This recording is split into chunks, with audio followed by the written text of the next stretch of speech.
کم تر سماجی حیثیت رکھتے تھے، چونکہ ان گروہ بندی سے پتہ چلتا ہے کہ اس وقت کے جو قدیم چینی لوگ تھے وہ پیسے اور وسائل کو اہمیت نہیں دیتے تھے، بلکہ علم اور جو مختلف جو علماء تھے ان کی تعلیمات کو اہمیت دیتے تھے. ان جو علماء تھے ان کی جو سماجی حیثیت تھی وہ اس معاشرے میں بہت زیادہ تھی، لیکن جو وسائل رکھنے والے لوگ جو تھے، جو اس وقت کے امراء تھے، ان کی سماجی حیثیت کم تر تھی. اگرچہ چینی تہذیب ترقی کے مراحل میں تھی تو مختلف سماجی طبقات موجود تھے، اس کے باوجود ابتدائی چینیوں نے کھیتی باڑی، زراعت اور سخت جسمانی مشقت کا مظاہرہ کیا. وہ بہت اس وقت کے مشقت کرنے والے اور محنت کرنے والے لوگ تھے. جو اس وقت کا سماجی ڈھانچہ تھا اور جو گروہ بندی تھی وہ 4 گروہوں پر مشتمل تھی. سب سے پہلا شئی، اس سے بعد نونگ، اس کے بعد گونگ، اور آخری اور کم تر جو گروہ تھا وہ کون سا تھا؟ شانگ، جو کہ بہت اس وقت کے امیر اور رتبہ رکھنے والے لوگ تھے. چینی تہذیب کے مذاہب. قدیم چینی لوگوں کے مذاہب ان کے علماء، فلسفیوں اور سیاسی شخصیات کی تعلیمات، اصولوں اور روحانیت سے ماخوذ تھی. قدیم جو چینی تہذیب تھی ان کے 3 مذاہب تھے، کنفیوشزم، تاؤزم اور بدھ مت. یہ 3 مذاہب جو تھے اس وقت یوز ہوتے تھے اور لوگ انہی کے اصول و ضوابط پہ زندگی گزارتے تھے. یہ بدھ مت ہے، یہ کنفیوشزم اور یہ تاؤ مت، جس کو تاؤزم بھی کہتے ہیں. جو اس وقت تحریر سازی ہوتی تھی وہ کس طرح کی ہوتی تھی؟ قدیم چین میں تحریری نظام جو تھا وہ شانگ خاندان کے دور میں تیار کیا گیا.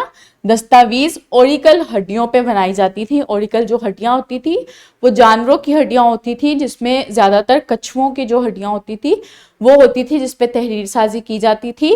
اور یہ جو نظام تھا یہ شانگ خاندان کے دور میں یہ شروع ہوا تھا، اور اس میں جو لوگ تھے وہ ان کے پاس آتے تھے، جو مختلف علماء ہوتے تھے ان کے پاس آتے تھے اور ان سے پیشن گوئی کرواتے تھے مستقبل کے بارے میں اور کسی بات کے بارے میں جانتے تھے، تو یہ تحریر جو تھی اس پہ درج کی جاتی تھی. وقت اور ترقی کے ساتھ چینی تحریر سازی نے دی آرٹ آف وار اور 100 اسکول آف جو تھاٹ ہیں جیسی کتابیں لکھی جو کہ آج بھی بہت معروف ہیں. یہ وہ اوریکل بون ہے جس میں مختلف تحریریں جو ہیں وہ اس وقت کی رسم الخط پہ تحریر کی گئی ہیں.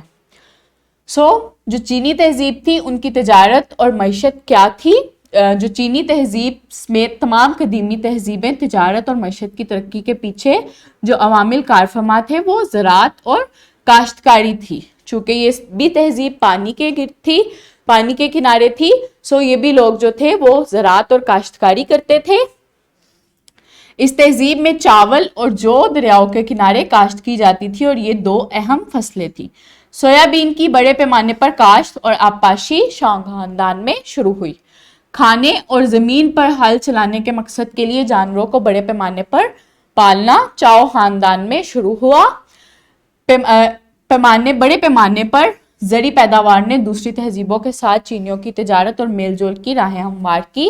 کپڑے اور بالخصوص ریشم کی تجارت نے چینی خاندان کی معیشت اور وسطی ایشیا، یونانیوں اور رومیوں کے ساتھ تجارت کو فروغ دیا. چونکہ ان کا جو پیشہ تھا وہ زراعت اور تجارت کا تھا، وہ زراعت کرتے تھے، کاشتکاری کرتے تھے، جس میں جو اہم فصلیں تھی وہ گندم اور جو کی تھی، اور اس کے علاوہ وہ تجارت کرتے تھے اور تجارت میں کپڑے اور خاص طور پر ریشم کی تجارت کی جاتی تھی جو وہاں پہ وہ کاشت کرتے تھے.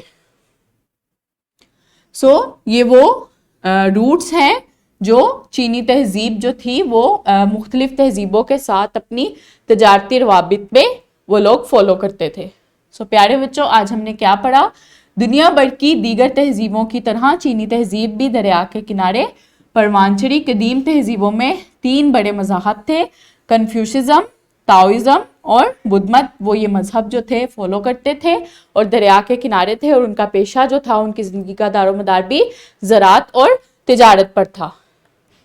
درست جواب کا انتخاب کریں. یہ MCQs ہیں، ان میں جو صحیح آپشن آپ کو لگتی ہے اس کو ٹک کریں. اس کے بعد مختصر سوالات ہیں کچھ. مصری، چینی اور وادی سندھ کی تہذیب کو ادواری ترتیب میں لکھیں. اس کا آپ نے ادواری خاکہ بنانا ہے. قدیم چینی تہذیب کے مشہور خاندانوں کے نام اور ان کے ادوار لکھیں, چینی تہذیب کے مذاہب کے نام اور ان کی اہمیت بیان کریں. سو آپ نے ان کو نوٹ بک پہ ان کے جواب لکھنے ہیں اور اپنے ٹیچرز کو چیک کروانا ہے. اس کے بعد ایک تفصیلی سوال ہے, چینی تہذیب اور میسوپوٹیمیا کی تہذیب کے سماجی ڈھانچے میں فرق بیان کریں. نیز یہ بھی بتائیں کہ آپ کے خیال میں کون سا سماجی ڈھانچہ جو ہے وہ بہتر ہے. سو آپ نے چینی تہذیب اور میسوپوٹیمیا کی جو تہذیب ہے اس کے سماجی ڈھانچے کو کمپیئر کرنا ہے اور یہ بھی کنکلیوڈ کرنا ہے کہ کس تہذیب کا سماجی ڈھانچہ جو ہے وہ بہتر ہے. سو یہ آپ اپنی نوٹ بک پہ حل کریں اس کو, یہ آپ کا ہوم ورک ہے. امید کرتی ہوں آپ کو آج کا سبق اچھے سے سمجھ آیا ہوگا. ملتے ہیں اگلے سبق میں, اپنا بہت خیال رکھیے گا. بہت شکریہ, اللہ حافظ.